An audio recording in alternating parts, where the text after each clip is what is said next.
Good day, everyone. Welcome back to our channel.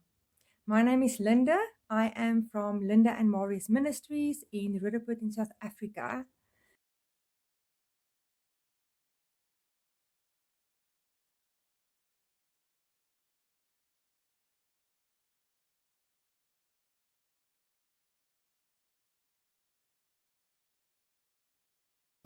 What does this verse mean, which says that you and your household will be saved? I'm going to discuss two examples in the Bible where this happened. But what happens is that when a person, one person in a household gets saved, now this can be the father, the mother, or one of the children, any person in the household.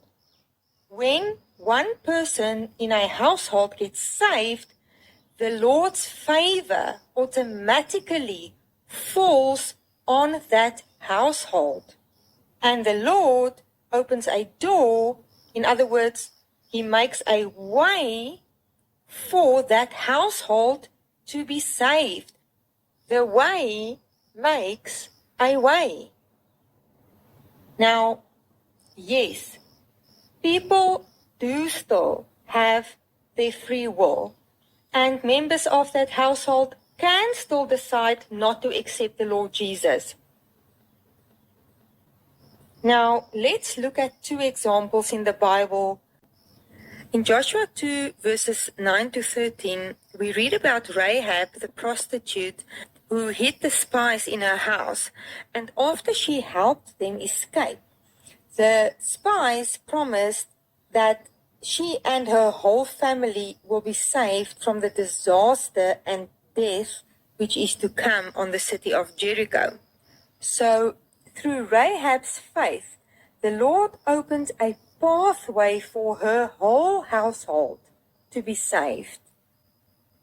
Now, I know that this is an Old Testament story, but the Lord uses His whole word to teach us.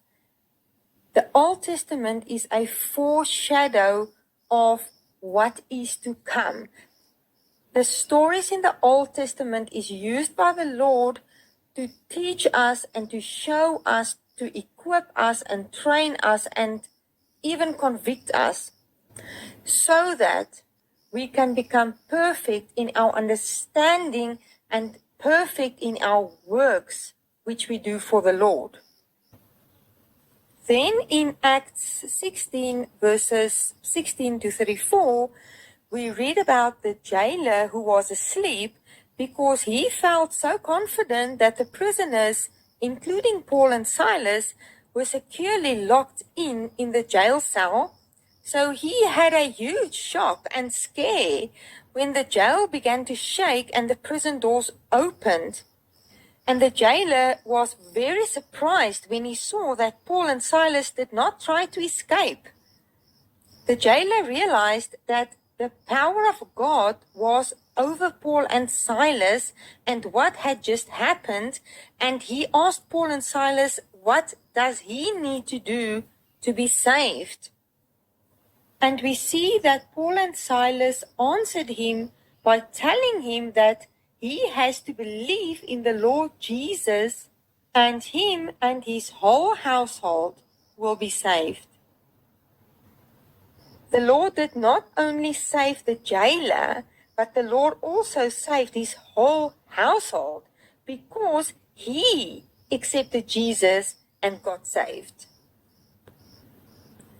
So it only takes one person in a household or in a family to accept the Lord Jesus and the grace He gave us through the cross, through His crucifixion on the cross, for a whole family to now have the opportunity to be saved as well.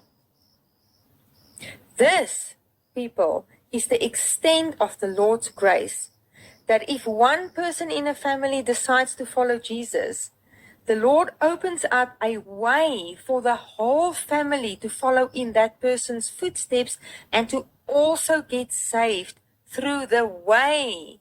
Who is the way? Jesus is the way. Jesus died so that there can be great grace and favor on those ones who decide to follow him.